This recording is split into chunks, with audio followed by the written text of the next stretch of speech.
What is up, my fellow gamers? In today's video, we got our rulings guide for Elder Scrolls Castles. Like and sub for more amazing gaming content. The cool thing about this game and what sets it apart from the Fallout game is the fact that this one has a feature called rulings.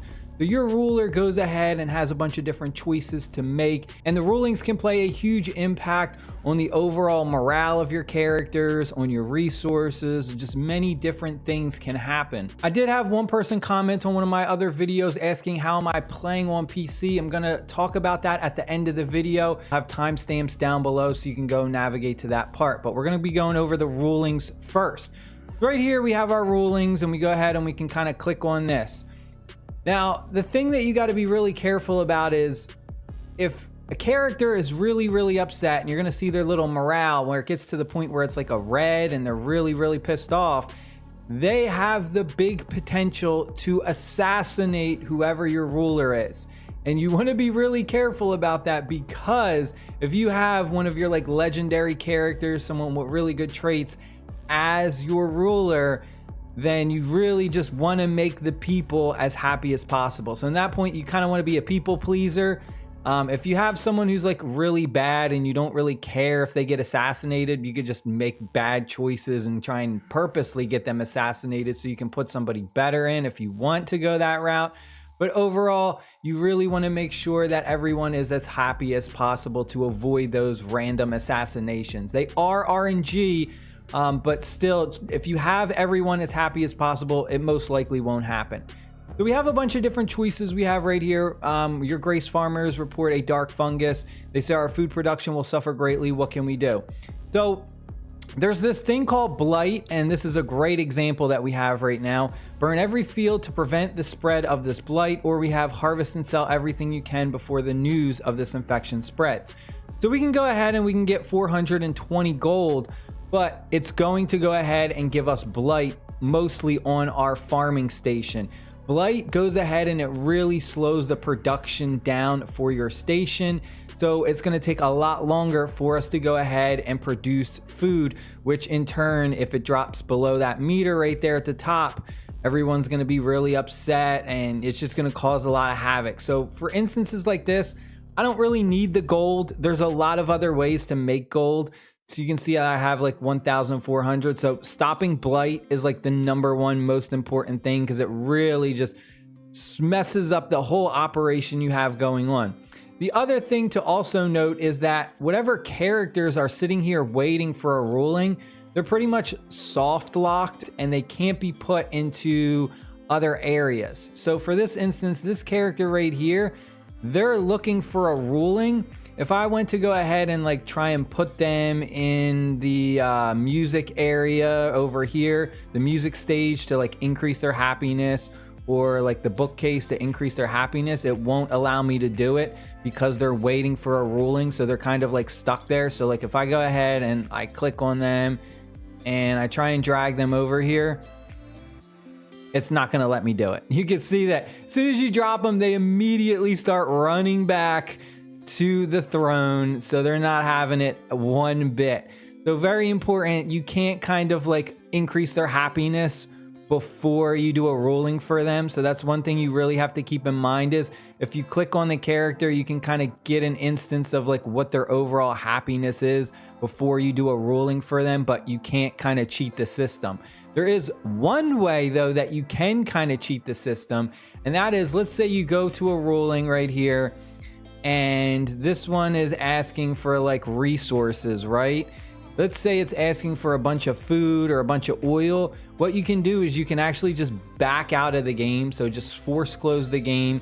If you're playing on your tablet or phone, just go ahead, close the game out, relaunch into the game, and you kind of already know what the ruling is going to be, and you can just wait until your resources are generated up a lot more. Because like right now in this instance, there's no way to kind of just X out of this. So the only way to kind of get out of this screen is to just go ahead, click the little X button, get out of the game. And then once you relaunch into the game, you kind of have a better idea of, okay, I need to make sure I have enough food so that I can do the certain ruling or whatever I want to do. So that's a cool little cheat that you can do. The other thing is, and this is kind of, you got to be careful with doing that cheat, is the fact that If you don't have enough gold for what it says, then the option will not be there. So if I go ahead and I exit out of the game and then I start doing other things and I forget that it costed 90 gold, and then I have less than 90 gold when I go to do the ruling again, this ruling is going to be completely gone. It's going to basically disappear, and you're going to be forced to only do this ruling. Just keep that in mind, that if you're doing this where you're backing out of stuff and it says like you need 150 gold and you just get sidetracked and forget, and then your gold is below 150 when you go to do the ruling again, the option won't even show up because you just don't even have enough gold. So it kind of, what the game does is it completely eliminates that choice. The other thing is there's different factions in this game. So you can see that we have like the orcs right here. So I'm going to go ahead and whatever one I do is kind of going to make one of them happier than the other. So we can send a gift to the orcs, and you can see that we increased the happiness for the orcs, but the other faction got upset. If I would have chose the other option, it would have made the other faction happy and the orcs would have been upset.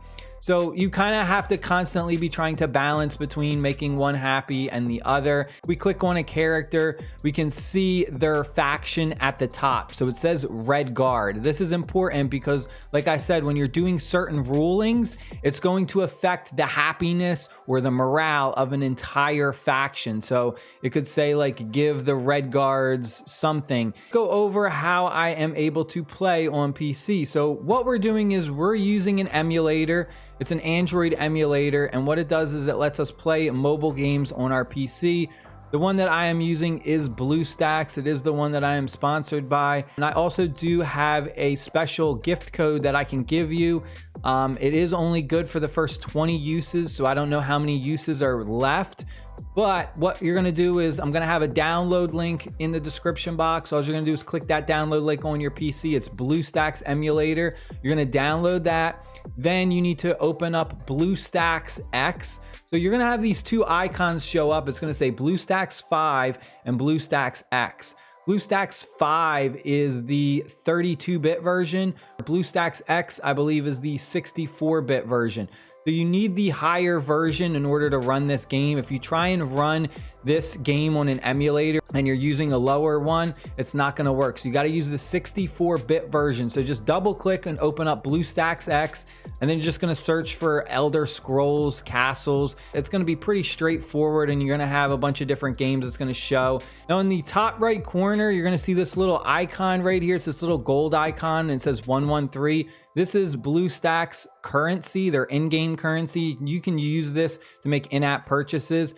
You click on this and then you go to add gift code. You can go ahead and enter my gift code. It'll give you 100 Nowbux for free. So you can make $1 purchase in games. The Nowbux feature does only work in certain games. So if you go ahead and you look at the Nowbux website for BlueStacks, you can see a list of all of the games that support it. Unfortunately, right now, Elder Scrolls Castles doesn't support the Nowbux feature. So you won't be able to use Nowbux to make in-app purchases. You're gonna have to use regular credit card or PayPal or whatever. But in the future, they're gonna add more games, or maybe you're playing another game that is on the Nowbux thing, so you can go ahead and use that. But that is it. I hope you guys and girls enjoyed the video. Stay happy, stay safe. I'll see you later. Peace.